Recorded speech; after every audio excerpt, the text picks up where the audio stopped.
Sahabat yang Abdullah bin Abi Aufa radhiyallahu anhu mengenai sholat sebelum datangnya imam dalam sholat Id. Pada hari Idul Fitri maupun Idul Adha, imam belum datang sambil menunggu dia sholat. Sebab imam dalam sholat Id itu sunahnya imam tidak menunggu di musola, di luar musola. Dia masuk pas waktu pas mau sholat, ketika dia datang langsung sholat.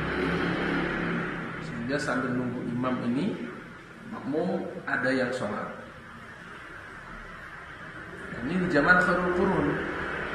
Di zaman Khairul Qurun lalu oleh Abdullah bin Sahabat Abdullah bin Abi Aufa radhiyallahu anhu dikomentari innaha bid'ah wa tarkun lis-sunnah.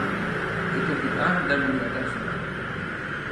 Nah, ini termasuk istilah juga tentang penggunaan kata bid'ah, bahwa sahabat ulama ajma'in mereka menggunakan kata-kata bid'ah tidak mesti seperti yang dipahami dari hadis, karena kalau bid'ah tidak mesti dari situ. Bahwa kata-kata bid'ah kalau digunakan untuk komentar tentang satu amal baik, bukan untuk mengatakan ini bid'ah lalu Allah lalu agak begitu. Dan ini adalah sahabat. Innahu la yaqsudu min kalam bid'ah illa annaha lam takun tuf'alun fi ahdi Rasul sallallahu alaihi wasallam wa anna an-nabiy sallallahu alaihi wasallam lam yaf'alha wa huwa ma ya'nihi bis-sunnah. Dia tidak bermaksud dari kalimat bid'ah itu melainkan hanya bahwa sholat sebelum sholat itu, melakukan sholat sebelum sholat itu tidak dikerjakan di zaman Rasulullah SAW masih hidup. Nah, sekarang di zaman sahabat Rasulullah SAW sudah wafat, ada orang-orang yang melakukan sholat itu, maka ini bid'ah. Dan Rasulullah atau Rasulullah SAW tidak mengerjakannya.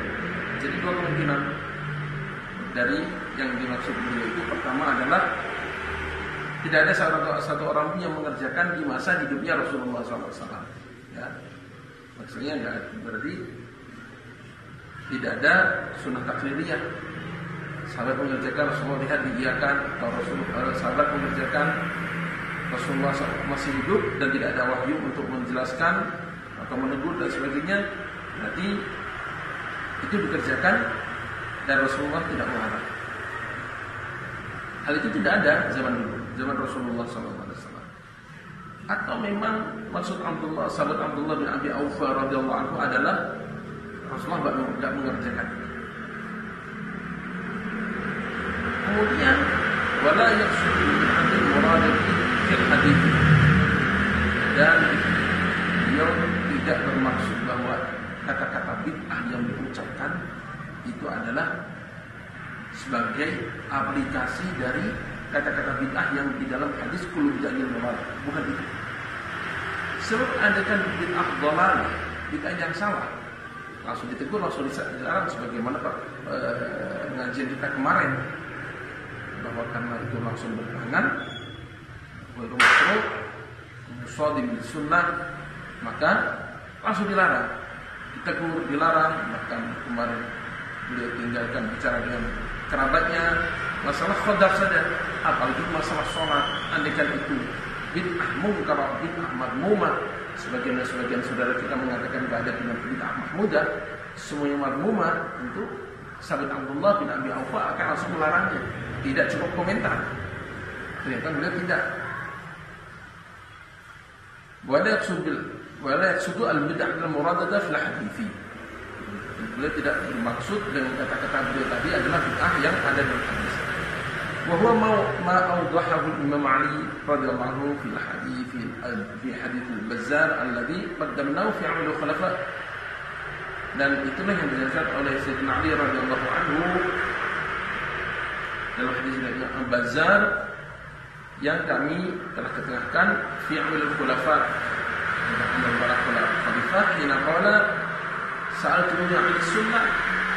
Kalian bertanya tentang sunnah. Lam yakunir Rasul sallallahu alaihi wasallam yusalli qablaha wala ba'daha. Kalau Rasulullah sendiri beliau tidak pernah sholat sebelumnya, tidak juga setelahnya. Kalau Rasulullah sendiri, summa qala lalu beliau sampaikan, atarawni amna'u qauman yusallun. Kalian berpandangan aku akan mencegah, akan menghalangi kaum yang melakukan sholat. Fa akunu manzilati man mana'a 'abdan idza shalla.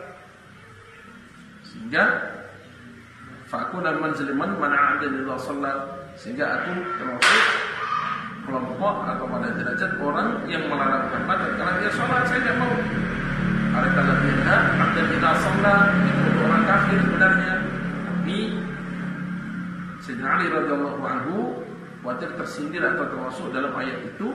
Tatkala ada orang sholat lalu beliau larang, walaupun itu Rasulullah SAW tidak mengerjakan.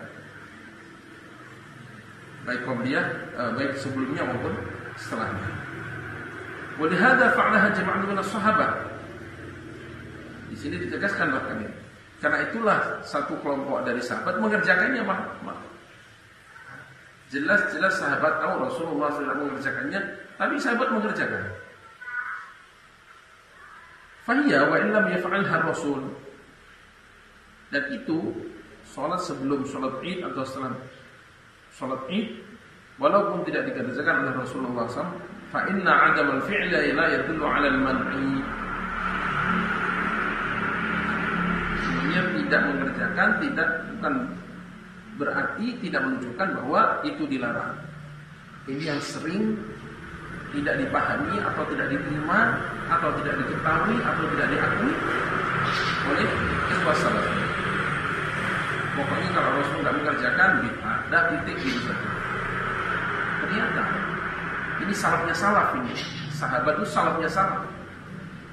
Yang sangat salaf murid Rasulullah SAW. Pandangan beliau tidak seperti itu. Itu beliau tahu Rasulullah SAW tidak melakukan sholat sebelum Id, sholat setelah sholat Id. Dan ini jamaah min sahabat mengerjakannya. Wassalatu khairu mawdu' kama fil hadis sahih wa qad marra. Sedangkan salat adalah perintah terbaik. Ini adalah hadis sahih yang telah berlalu. Qad talaba syari'u minal muslimi al-istighfar minha ma lam tusadib nassan bil man'i.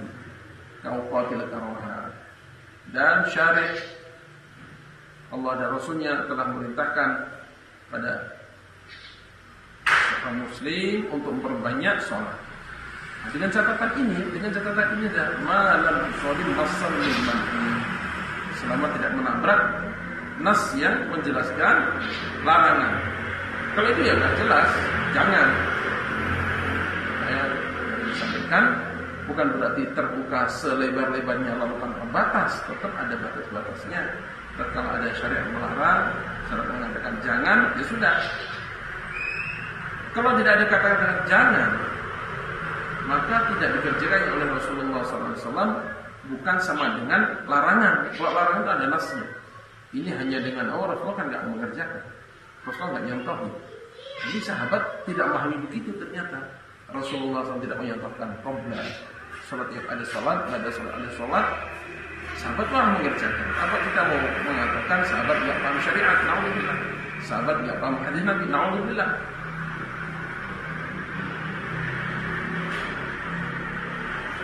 Idzan fala budda an yakuna muradu ibni Abi Aufa. Maka tidak bisa tidak, mestilah yang dimaksud sahabat Abdullah bin Abi Aufa iku al-ma'na al-lughawiyah, dan makna lughawi, makna bid'ah secara lughawi, secara bahasa. wa in kana yadullu kalamuhu ala anna tarka afdala min al-fi'li lil-ikhtiyar.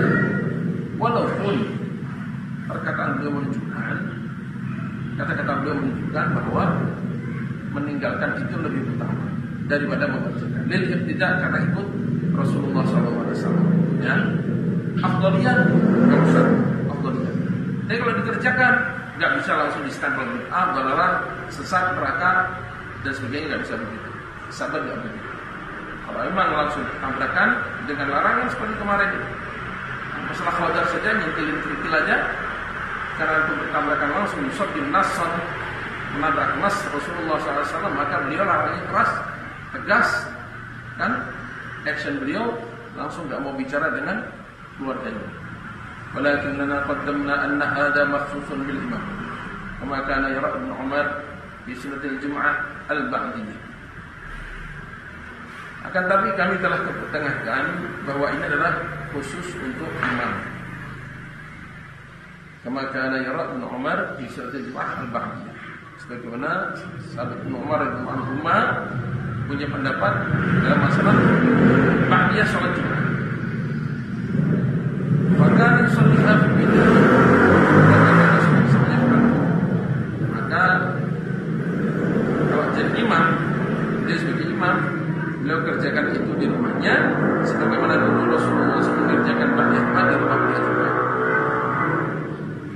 Walakin al-imam yukhalifu ghayrahu. Tapi imam itu memang berbeda dengan yang lain. Dan Ridwan qala amal imam fala ma lam yatuf wal ma'mum khilaf. Dan dalam riwayat Imam Abdul Razak.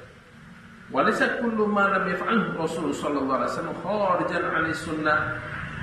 Dan tidaklah setiap yang tidak dibuat oleh Rasul sallallahu alaihi wasallam itu berarti keluar dari sunnah.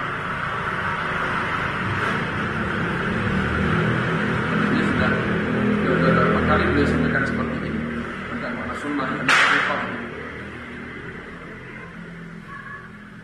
Maka tidaklah setiap yang tidak dibuat oleh Rasul sallallahu alaihi wasallam berarti itu keluar dari sunnah. Tidak begitu.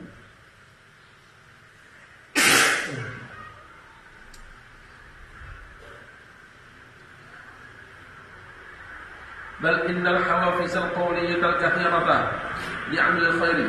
Bahkan sungguh cakupan qauli yang banyak, kata Nabi SAW yang banyak, li'amil khairi pada amal-amal kebaikan, tarhib dan katsirah, dan dorongan atau motivasi yang banyak al-qawliyah yang berupa qauli bil fadail 'amah wal khassah, dengan fadilah-fadilah yang umum yang khusus. Ia aydan min as-sunnah, itu juga dari sunnah. Maksudnya jangan kita membatasi rakyat bahwa yang dikerjakan saja oleh Rasulullah SAW yang sunnah. Sementara hadis itu bukan hanya fi'li tapi qauli juga. Nah, di antara qaul Rasulullah SAW atau hadis-hadis sunnah qauli Rasulullah SAW adalah anjuran untuk membuat banyak sholat.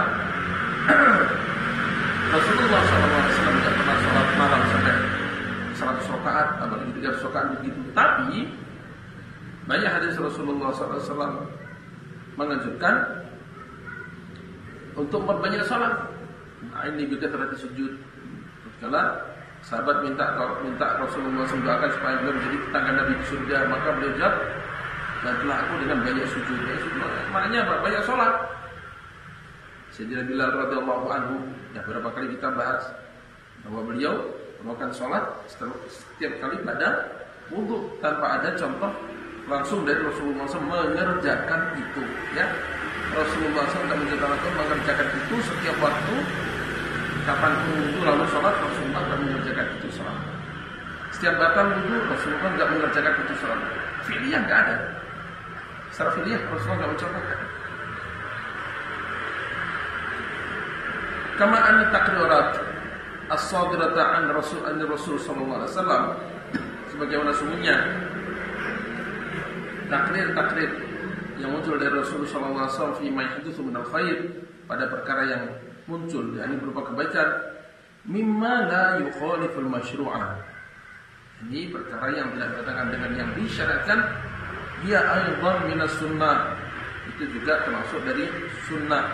Bal hiya tariqatur Rasul, bahkan itulah tariqahnya Rasulullah sallallahu alaihi wasallam, wa sunnatu dan sunnahnya Rasulullah sallallahu alaihi wasallam allati hatha 'ala ittiba'iha wa tamassuka biha, 'ala ittiba'iha wa tamassuki biha, yang beliau dorong untuk ittiba pada sunnah atau tariqah itu dan berpegang teguh pada sunnah. Fa kullu ma khalafaha, fa kullu ma khalafaha, maka perkara pun khalafa yang bertentangan berselisihan dengan sunnah, fa huwa mutrah memang kana ka'annahu mujarrad fahm, maka itu dibuang dari orang yang hanya memahami sekilas saja. Jadi maksudnya sunnah, kan? Ditegaskan lagi, sunnah bukan hanya yang dikerjakan atau fi'lihnya Rasulullah SAW. Tatkala Rasulullah SAW mengajarkan kita untuk berpegang dengan sunnah, bukan sekedar yang dikerjakan beliau, tapi yang termasuk dalam cakupan targhib beliau, anjuran-anjuran beliau. Dan ini kebaikan-kebaikan yang sangat banyak, yang tidak semuanya beliau langsung contohkan. Sebagaimana kata Sayyidah Aisyah radhiyallahu kemarin yang kita baca, bahwa ada hal-hal yang oleh Rasulullah SAW sangat jadi tinggalkan. Tapi kalau orang mengerjakan, Rasulullah suka itu sebenarnya, beliau sendiri meninggalkan. وقدمنا عن حديث علي عند البزار السابق في عن الخلفاء من عمل بذلك من الصحابة إضافة إلى إقرار علي وكلام العلماء حول ذلك فرجع إلى إن شئت. Dan kami telah kedepankan, kami telah kemukakan hadis Ali radhiyallahu anhu dari Imam Al-Bazzar tentang amal para khalifah dan juga orang yang mengamalkan hal tersebut, jadi para sahabat dan sholat sebelum sholat Id dan setelahnya. Idafat adalah ikrar Ali, ditambah pada ikrar pada pengakuan terhadap Sayyidina Ali radhiyallahu anhu. Masa saya mau melarang orang sholat? Saya mau melarang orang sholat? Wa kalam ulama haula dzalik, dan perkataan para ulama tentang hal itu. Makanya dari sini sholat yang itu tidak dicontohkan langsung oleh Rasulullah SAW, lalu ulama memulai itu tentunya mendapatkan istilah terkadang. Contoh, sholat rawatib, sholat yang dikerjakan malam nisfu Sya'ban dengan cara-cara tertentu, sekian rakaat baca ikhlas sekian kali misalnya. Maka kalau dalam pandangan para fuqaha itu bid'ah mungkar, bid'ah yang mungkar yang mesti ditinggalkan, yang mesti ditinggalkan. Karena itu bukan hanya memperbanyak sholat, tapi sholat dengan aturan tertentu dan waktu tertentu. Nah, itu menabrak syariat bagi kebanyakan fuqaha. Mungkin sebagian ulama yang membolehkan menganjurkan, mungkin melihat umumnya perkataan Sayyidina Ali seperti ini tadi, ada Rasulullah masa sih saya larang, mungkin dari situ. Al-Hadithul Khamis An Nubudah bin Abi Hakim qala bainama nahnu julusun ma'a Abdullah bin Abi Khaythamah, tatkala kami sedang duduk dengan Abdullah bin Abi Khaythamah, idh ja'a rajulun, datanglah satu orang laki-laki, fatafa bil baiti, maka dia tawaf di Baitullah, wa sa'a, lalu sa'i, tawaf, sa'i, baraka'a raka'atani bi fina'il bait, lalu salat 2 rakaat di pelataran Baitullah. Nah, falamma faragha, tatkala selesai salat, tawaf, sa'i, balik datang ke pelataran Baitullah, bukan di tempat marwah sana, bukan, tapi datang ke pelataran Baitullah, lalu sholatnya di situ. Tatkala selesai, qama berdiri, faltazamal baita, maka beliau memeluk Baitullah. falamma ra'ahu, tatkala Abdullah bin Abi Khaythama melihat itu, qala, beliau berkata, hadza ma ahdathtu lam nakun naf'aluhu. Ini perkara yang kalian buat baru, muhdats. Lam nakun naf'aluhu, kami dulu tidak pernah mengerjakannya. Summa qala, ma radiya hatta yadduha bi istihi. Kayaknya dia enggak akan puas sampai dia tempelkan nanti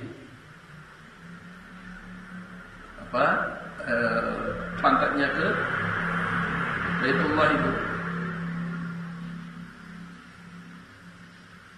Summa ja'a rajulun, kemudian datang satu orang lagi.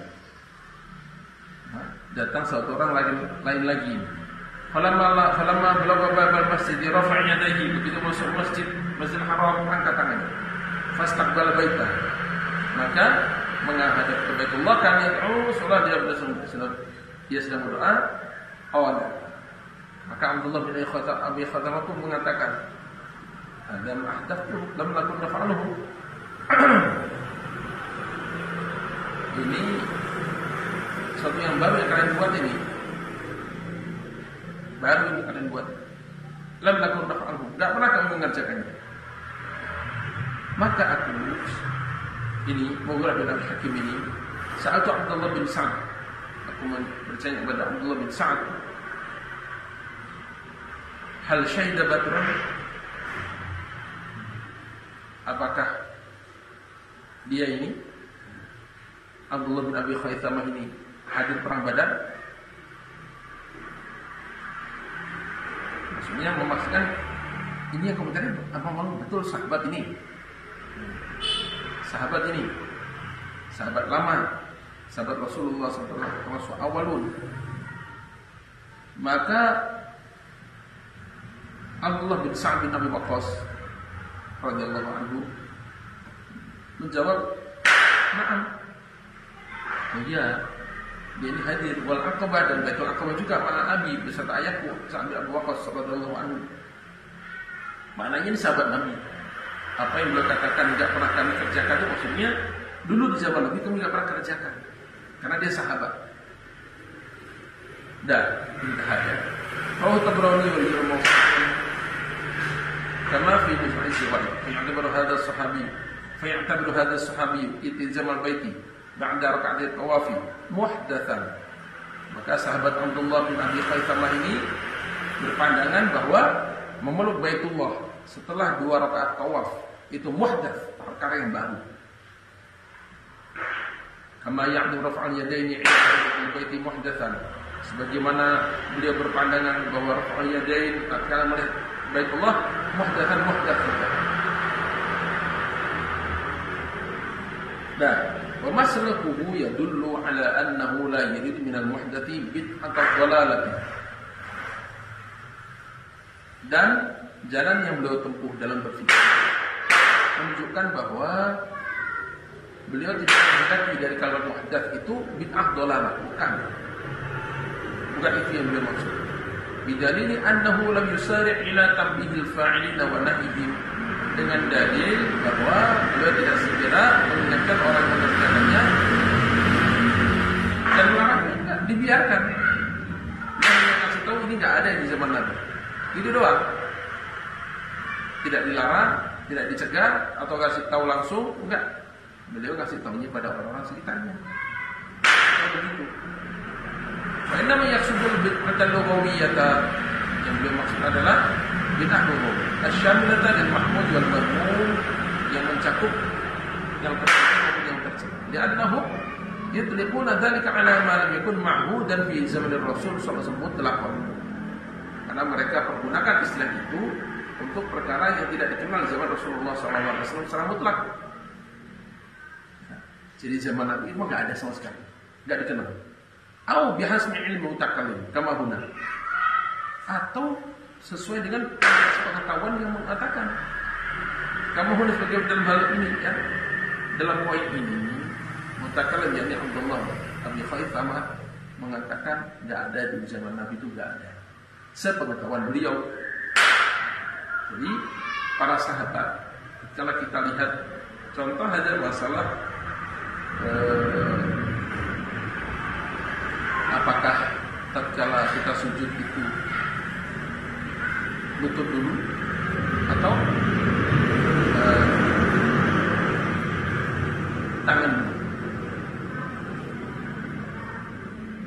Maka kita lihat sahabat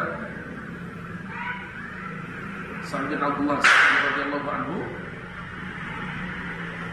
beliau yang kita ambil dalilnya, yang kita ambil riwayatnya sebagai dalil adalah lutut dulu baru tangan, begitu. Kemudian dari lain Sa'd bin Abdullah kalau tidak salah, beliau tangan dulu baru kaki dulu, baru lutut dulu. Nah, kebiasaan bangsa apa yang pernah mereka lihat langsung dari Rasulullah SAW, itu yang mereka pegang seumur hidup, nggak akan dirubah, nggak akan dirubah. Apa yang mereka lihat. Sedangkan Rasulullah SAW karena membawa rahmatan lil alamin, membawa ajaran begitu luas, beliau mencontohkan yang berbeda-beda untuk menunjukkan bahwa itu boleh semua. Maka sahabat memilih mengerjakan, memegang teguh apa yang dilihat langsung. Sehingga tetap ada yang beda dengan yang mereka pegang. Mereka bilang, ini muhdath, ini baru, ini saya nggak lihat. Ya saya Rasul begini.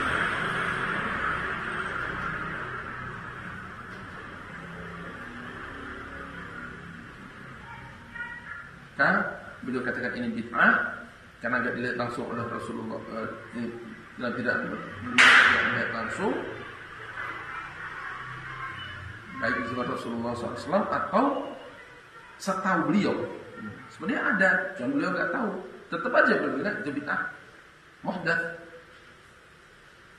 Ma'an al-amrayni kilayhima thabitun fi'luhu fi sunnah ma lam yushaddu sahabiyyu. Sedangkan kedua perkara tadi, yakni Baitullah setelah salat tawaf, sa'i, menurut Baitullah, dan juga masuk angkat tangan dalam doa, itu ada. Dan tidak dilihat langsung oleh sahabat Abdullah bin Abi Bakar. Beliau tidak menyaksikan. Fastilamul baiti aw al-hijri ba'da al-faraghi min ar-rak'atayn thabitun fi hadits Jabir 'inda Muslim wa ghairihi. Pertama ini, memegang atau meluk Baitullah atau hijr Ismail setelah selesai dari rakaat tawaf, itu ada hadisnya dalam riwayat hadis Jabir radhiyallahu anhu diriwayatkan oleh Imam Muslim dan yang lainnya. Kama huwa thabitun, sebagaimana itu sudah jelas min fi'il Umar radhiyallahu anhu, dikerjakan oleh Sayyidina Umar radhiyallahu anhu, wa rafa'ahu ila Nabi sallallahu alaihi wasallam, dan Sayyidina Umar mengatakan ini dari Nabi sallallahu alaihi wasallam, marfu' berarti bukan mauquf pada Sayyidina Umar radhiyallahu anhu. Kama rawahu, sebagaimana bukan hanya satu yang meriwayatkan. Wa raf'ul yadaini bi du'a'in dari il baiti, dan mengangkat tangan tatkala doa, tatkala melihat Ka'bah. Allah wazid hadzal baita tashrifan wa tahliman, dan seterusnya. Itu rawahu Syafi'i, diriwayatkan oleh Imam Syafi'i fi musnadihi, dalam musnad Imam Syafi'i. Fala'alla ibn Abi Khaythama khafiyat alaihi, bisa jadi riwayat itu tidak nampak oleh sahabat Abdullah bin Abi Khaythama, atau nasiyaha, atau beliau lupa, bahwa itu ada. Sahabat kan manusia juga, karena ada lupanya juga. Kalau kemampuan Ibnu Mas'ud nurmi dzalika, sebagaimana Rasulullah radhiyallahu berkata kepada Hudzaifah, la'alla hafilu wa nasita wa asamu wa akhta'ta. Bisa jadi mereka hafal itu dari Rasulullah SAW, jangan kau lupa, atau mereka benar kau yang salah, bisa jadi. Ini nasihat Ibnu Mas'ud radhiyallahu kepada Hudzaifah radhiyallahu anhu tentang perbedaan pandangan beliau dengan sahabat-sahabat lain. Wa syahadu annahum la yatribuna al-bid'ata fil khairi illa 'ala al-ma'na al-lughawiyyah asy-syamila lil hasan wa la yaqsuduna al-bid'ata allati yahdaru minha al-hadits. Maka yang kita jadikan sahih, poin dalil kita di sini adalah annahum la yaquluna bid'ah. Mereka tidak mengucapkan kata bid'ah fil khairi, untuk satu kebaikan. Beda dengan kemarin khadaf itu, nyentil-nyentil kerikil itu. Nah ini perkara baik disebut bid'ah. Berdoa disebut bid'ah. Berdoa katakan oleh Ka'bah disebut bid'ah. Memegang Ka'bah disebut bid'ah. Itu kebaikan padahal. Maka yang mereka maksud apa? Illa 'alal ma'na lughawi asyamil hasan. Dan untuk makna bid'ah lughawiyah yang mencakup pada perkara yang baik. Dan mereka tidak bermaksud yang mereka sebutkan bid'ah yang diperingatkan oleh hadis Rasulullah SAW. Sebab kalau bid'ah yang itu fa'illa qawla muhdatsin bid'ah wal bid'ah dhalalah, maka laisa fiha hasan. Maka enggak ada yang hasan, enggak ada yang bagus di situ. Karena munafiyatun li amri syar'i fa il muhdats ad-dhalalah. Karena itu menafikan dari syari' atau amar atau urusan syari' Allah dan Rasulnya, maka adalah muhdats yang dhalal, muhdats yang sesat. Ini bid'ah syar'iyah. Bid'ah lughawiyah, bid'ah syar'iyah. Bid'ah syar'iyah yang jelas sesat, semuanya salah. Bid'ah syar'iyah menabrak nas Rasulullah SAW syari', menafikan perkara syari' dengan sudah jelas mazmum atau ada nahi di situ, ada jelas itu bid'ah mazmumah, yang itulah yang dimaksud oleh hadis kullu bid'atin dhalalah, kullu wadatin bid'ah, kullu dan dhalalah, kullu dhalatin nar. Al haditsus sadis, hadis yang ke-6, Antara Ibnu Umar wa Jubair bin Mut'im radhiyallahu anhu rafa'al yadaini fi du'a. Sahabat Ibnu Umar dan sahabat Jubair bin Mut'im radhiyallahu anhu ajma'in mengingkari angkat tangan tatkala doa. Diingkari sahabat.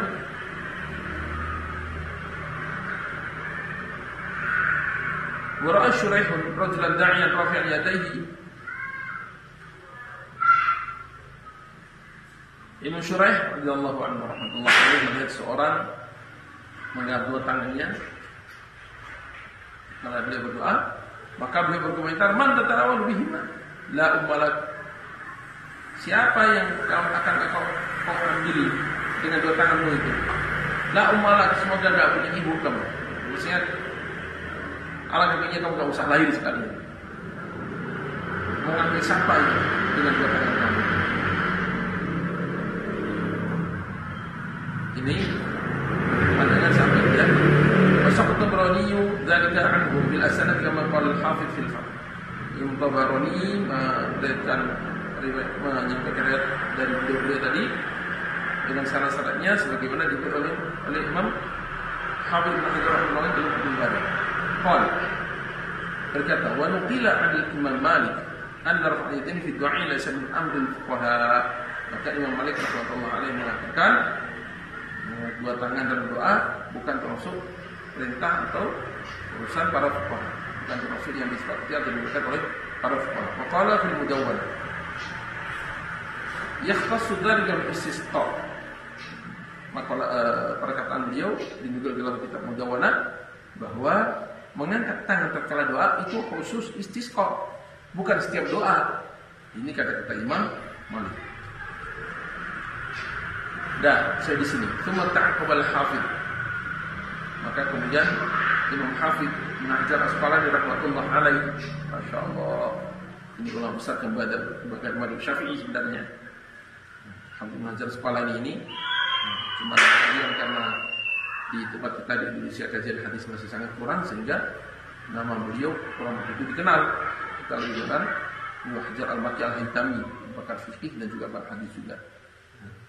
Cuman tatkala tidak terkol hafid, tatkala disebut kata al-hafid, walaupun banyak hafid banyak sekali. Tapi karena saking fenomenalnya Hafidz Ibnu Hajar Asqalani ini,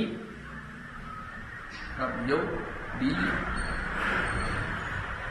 disebut sebagai seolah-olah kalau ada hafid ya beliau ini, Hafidz Ibnu Hajar Asqalani ini yang mensyarahkan Fathul Bari.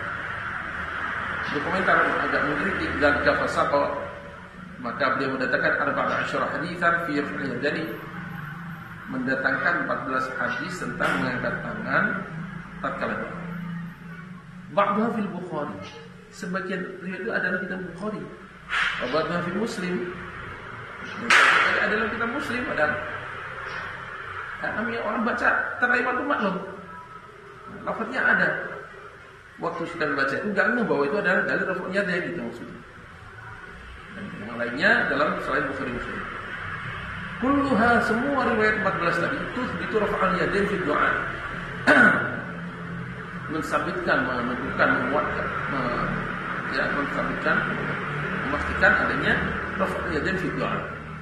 Wa annahu min amal Nabi sallallahu alaihi wasallam fi mukhtalafil ahwal.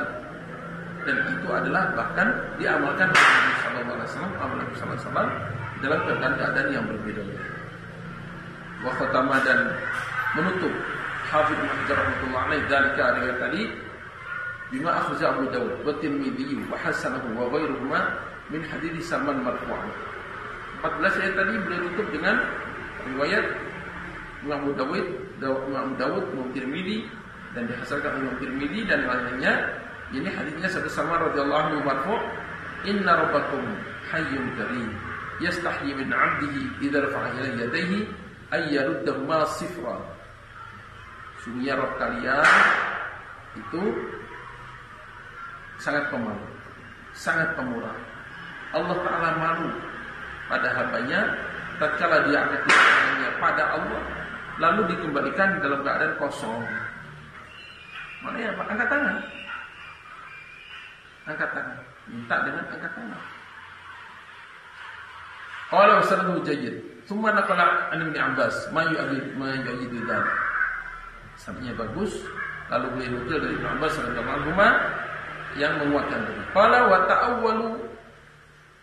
Lalu para ulama mencarikan takwil Ibnu Umar bagi perkataan Ibnu Umar radhiyallahu anhu yang tidak menerima angkat tangan dalam doa tadi.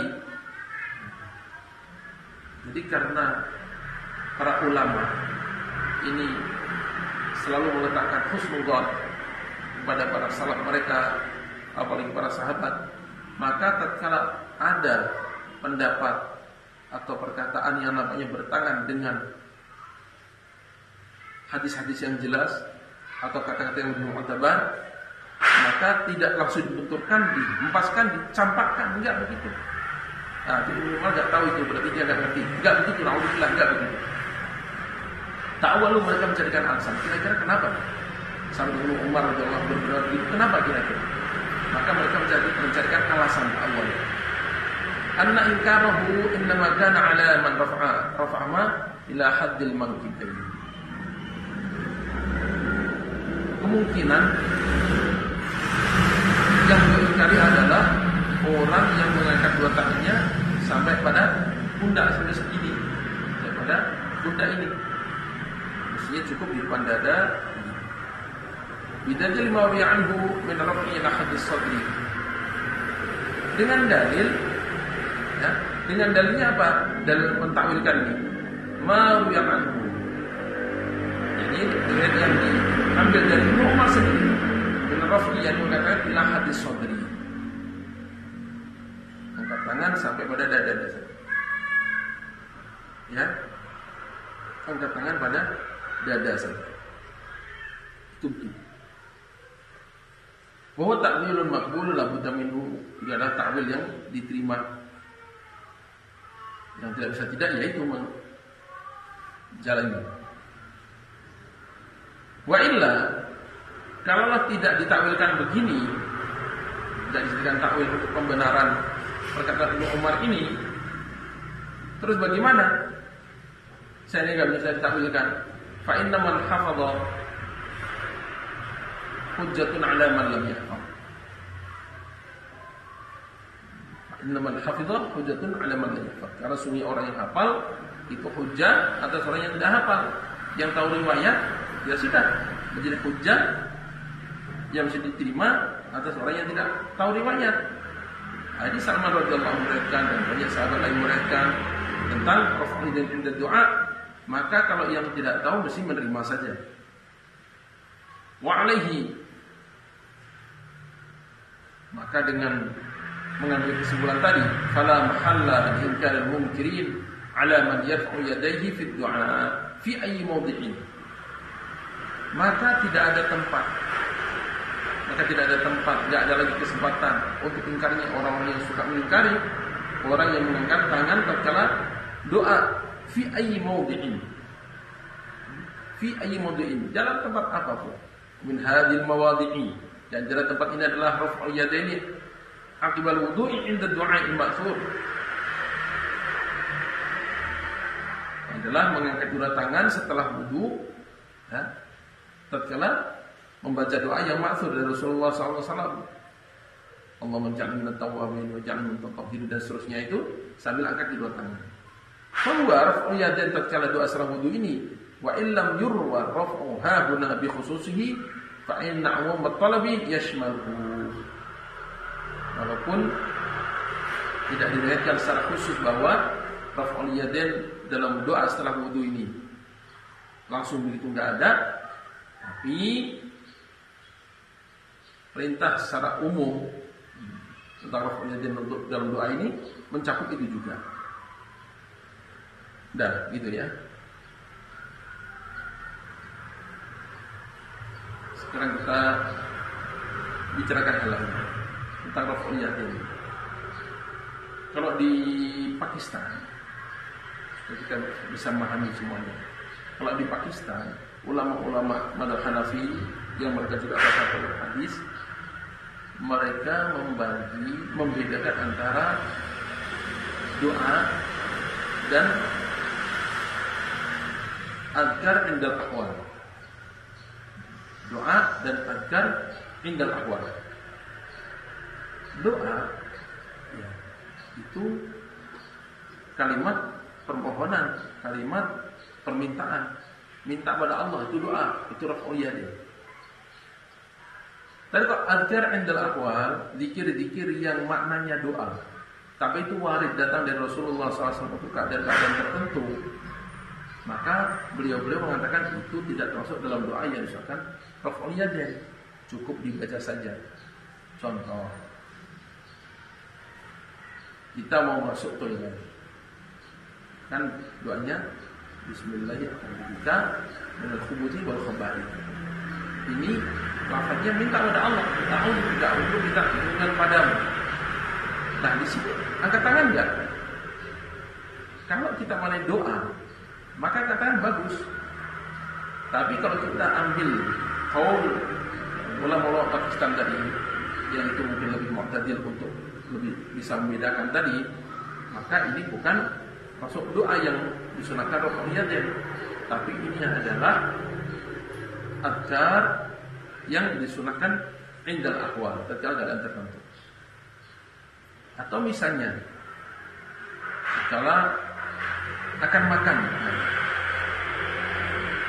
bismillah ala barakatullah, atau tatkala makanan datang, Allahumma barik lana fi ma razaqtana wa qina adzabannar. Zikir yang diucapkan tatkala makanan datang, lafaznya doa. Cukup diucapkan, enggak mesti angkat tangan.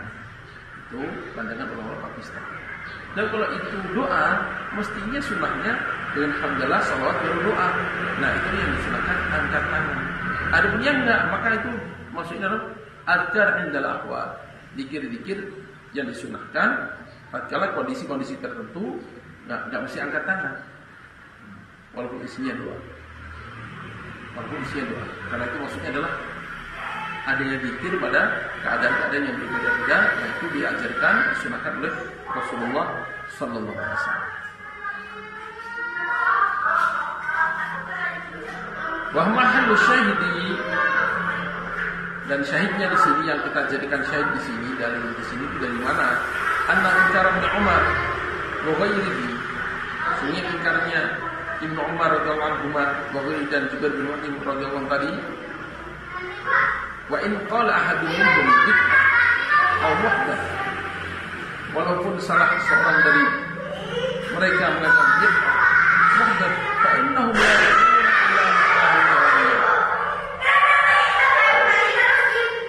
mereka tidak bermaksud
Hadis yang ketujuh, ma rawahu Tirmidzi wa Hasan an Ibnu Malik an Abi Malik al-Ja'id. Hadis riwayat Tirmidzi dan dihasankan oleh Tirmidzi dari Abu Malik al-Ja'id radhiyallahu anhu qala qultu li abi. Aku berkata kepada ayah saya, ya abdi qad shalaita khalfa Rasulullah sallallahu alaihi wasallam wa Abu Bakar wa Umar wa Uthman wa Ali kunna bil Kufah nahwa min 5 sinin akan yaqutun. Aku bertanya pada ayahku, engkau sholat di belakang Rasulullah sallallahu alaihi wasallam, Abu Bakar, Umar, Utsman, Ali dan Utsman 5 tahun di Kufah ini. Adakah mereka membaca kunut? Maka beliau jawab, "Ai bunayya, muhdath." Ya anakku, muhdath. Muhdath, perkara yang baru. Faqulu hadha as-sahabi, "Ani al-qunut innahu muhdath." Nah ini hadis ini ya, yang sering dijadikan dalil oleh orang yang mengingkari kunut subuh bahwa mungkin ini menurut Syafi'i, tapi beliau mengatakan dalil ini maknanya beliau tidak berkunut, ya beliau tidak sunat. Alasan begitu. Bagaimana pandangan kita pada hadis tersebut? Faqaulu hadha sahabi, maka perkataan sahabat ini anil qunut, tentang qunut ini muhdath, bahwa itulah muhdath, lam yaqsud inkarahu li'annahu kana kama yaqtadi siyaq maqbulan bihi wa lam yahsul minhu wa lam yakri inkaru lahu annahu yurja'un fi dzikri wa du'a.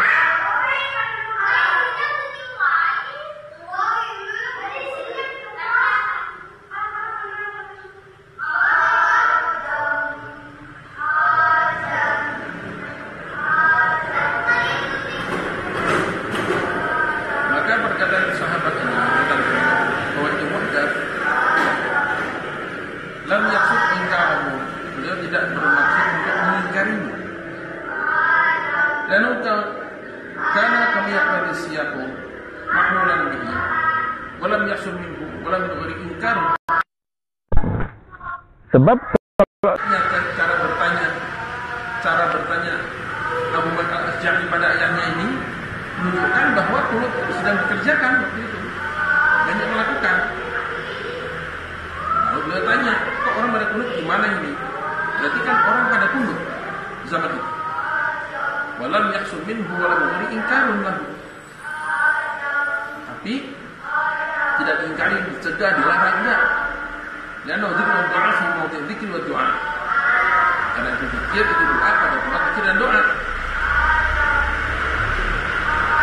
Kata sahabat kama awradna fi qismi awal kaifa kana Rasulullah sallallahu alaihi wasallam mithla dhalika wa lam yakun fi fi'lihi ma damat la tukhalifu ma'sum. Dan para sahabat radhiyallahu ajma'in berpandangan sebagaimana kita katakan pada bagian pertama dulu, bagaimana Rasulullah SAW mengikrarkan, menetapkan, mengakui seperti itu, walaupun itu tidak beliau lakukan, selama tidak bertentangan dengan yang maksud. Fakaifa idza kana hadha du'a min al-ma'thur alladhi 'allamahu Rasulullah sallallahu alaihi wasallam liyatumma bihi fi qulil witri kama fi sanad bis sanad as-sahih aw al-hasan. Sementara lafaz doa ini itu maksud dari Nabi sallallahu alaihi wasallam kepada Hasan radhiyallahu anhu untuk dipakai doa dalam kunut witir. Sebagaimana dalam kitab Sunan dengan sanad sahih atau hasan. Waja'a bis asanid dan dha'ifatin lam bihi dan datang juga dengan sanad dhaif dengan lafaz Allah man hadaita seterusnya itu. Di situ bukan kunut witir tapi kunut subuh. Kama ja'a kunut Umar bi al-fadhihi. Sebagai ada juga kunut Sayyidina Umar dengan lafaz-lafaznya fil fajri dan salat fajar yang terdapat dalam Al-Qur'an al-Karim ini bagian syarhu man akhrajahu. dari Sayyidina Umar radhiyallahu anhu itu untuk salat subuh sebagaimana telah dinukilkan dari Imam Nawawi dan Syarahnya juga menjelaskan. Wa fi adul al-mursal as-sahih ala al-hadith min fi'l Nabi kasyahid lil mawquf alladhi qala anhu ghairu mahfuz. Jika ada juga hadis mursal tapi sahih yang disebutkan oleh Ibnu Hajar Al-Asqalani dan perbuatan Nabi SAW sebagai syahid, sebagai penguat dan mauqufi pada hadis mauquf dari Umar radhiyallahu anhu alladzi qala anhu wa huwa mahfuz, yang asalnya dikomentari ini enggak terekam ini lafaz begini, tidak ada hadis untuk Rasul sallallahu alaihi wasallam. وحديث قنوت الفجر أورد الحافظ في التلخيص وبلوغ المرام من حديث أنس الذي صحيح الشافعي وأخذ به وفيه فأما في الصبح فلم يزل يقعد حتى فرق الدنيا. Qunut dalam salat subuh oleh Ibnu Hajar Al-Asqalani dalam Talkhisul Habir dan juga Bulughul Maram, dan itu juga hadis yang Anas radhiyallahu anhu yang disahihkan oleh Imam Syafi'i.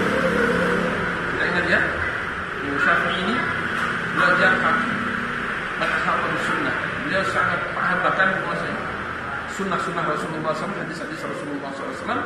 Maka tasrihnya juga mu'tabar. Ya. Tasrihnya Imam Syafi'i itu mu'tabar. Dalamnya berdasarkan apa Rasulullah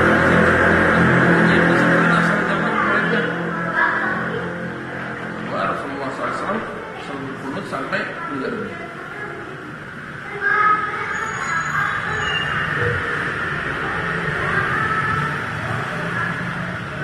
Wa amma madhu'nya fihi min turabin, adapun yang diklaim di sini bahwasanya itu turab, kadang begini, kadang begitu, itu turab. Mutrafun inda Syafi'i. Itu enggak dianggap oleh Imam Syafi'i. Kenapa? Karena ibatan muqaddamun 'ala al-nafyi. Karena menjadi kaidah ya, hadis yang berisik isbat dari yang mengisbatkan itu selalu didahulukan atas yang menafikan. Kenapa? Karena musbit itu ini ziyadatul ilmin. Kalau yang disebutkan di situ berarti ada tambahan ilmu. Kalau menafikan itu mudah, saya nggak tahu, nggak perlu tambahan ilmu. Tapi kalau mengatakan dia saya ini, dia saya tahu, dia saya dengar, berarti dia punya tambahan ilmu sehingga didahulukan. Waman awal ansin khilafahu mahmulun ala nisyan. Sedangkan orang yang belajar dari satu Anas yang berbeda dengan Imam Syafi'i tadi, yang isbat tadi, itu mahmulun ala nisyan, diartikan juga kemungkinan bahwa sahabat Anas sedang lupa. Tsumma huwa kama qala Ibnu Qayyim. Dan ini juga ini sebagaimana kata Ibnu Qayyim, dzikrun wa du'a'un fi mawdi'i dzikri wa du'a'un fi mawdi'i wa du'a'i. Ini adalah zikir, ini adalah doa. Pada tempat zikir dan doa, fala yajuzu hamlu kalam sahabi fi qawli muwaddah ala bid'atin dalalah. Maka tidak bisa mengartikan perkataan sahabat tadi muhdats itu diartikan bid'ah dalalah. Karena kama rawaina yutliqunha ala ma lam yantashir al-'ilm bihi fi 'ahdi Rasulullah sallallahu alaihi wasallam. Imma mutlaqan wa imma bihasbi ilmi mutahaddits. Sebab sebagaimana kami sampaikan, mereka mengucapkan kata muhdats atau bid'ah itu untuk sesuatu yang tidak umum diamalkan pada zaman Nabi sallallahu alaihi wasallam secara mutlak, atau sebenarnya diamalkan tapi yang menyampaikan enggak tahu itu. Maka qala Ibnu Qayyim fi Zadil Ma'ad, inna hadits Anas kulluha sihahun. Sehingga hadis-hadis sahabat Anas radhiyallahu anhu semuanya sahih. Wa hawalat hamla kulli riwayatin minha ala ma'nan fil ma'ani qulub. Dan beliau mengusahakan membawa setiap riwayat untuk makna qulub. Makna dari makna qulub. Jangan makna qulub fi subhi tulal qiyam. Lalu beliau membawa makna mengartikan bahwa qulub dan sunnah itu bukan qulub tapi qulub.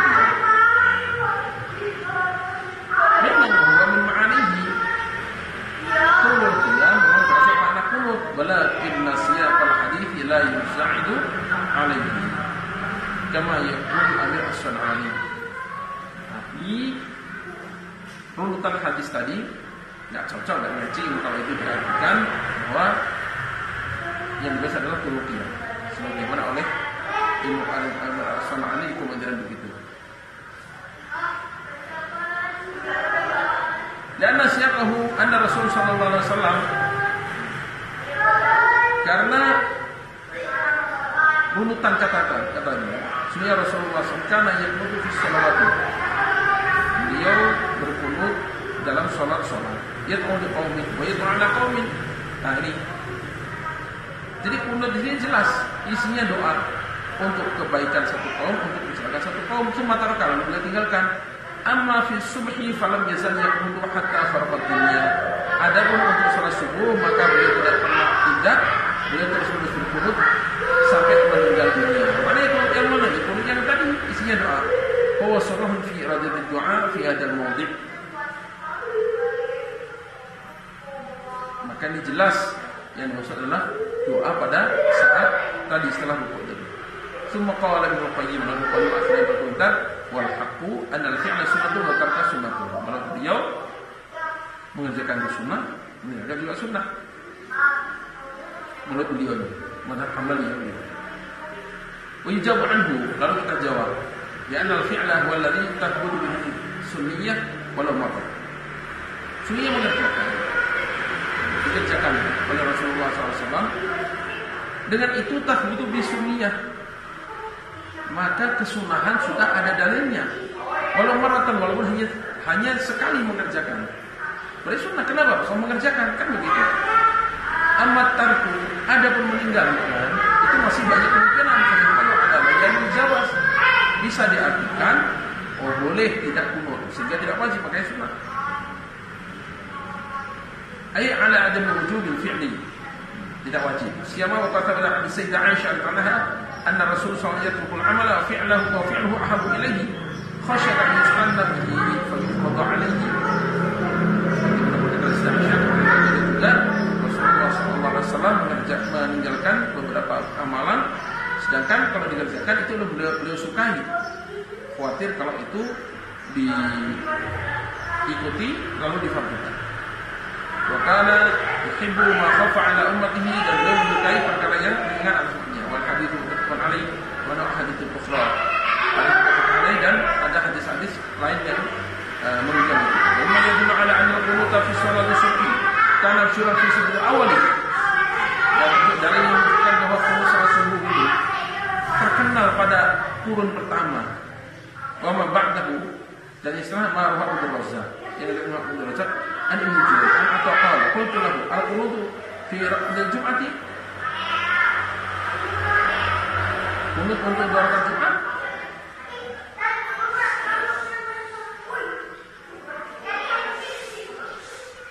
Maka aku bertanya, Ibnu Jubair bertanya pada Atha radhiyallahu anhu. Qal Imam Atha tabi'i ini mengatakan lam asma' bil qunuti fil maktubati illa fi salati subhi.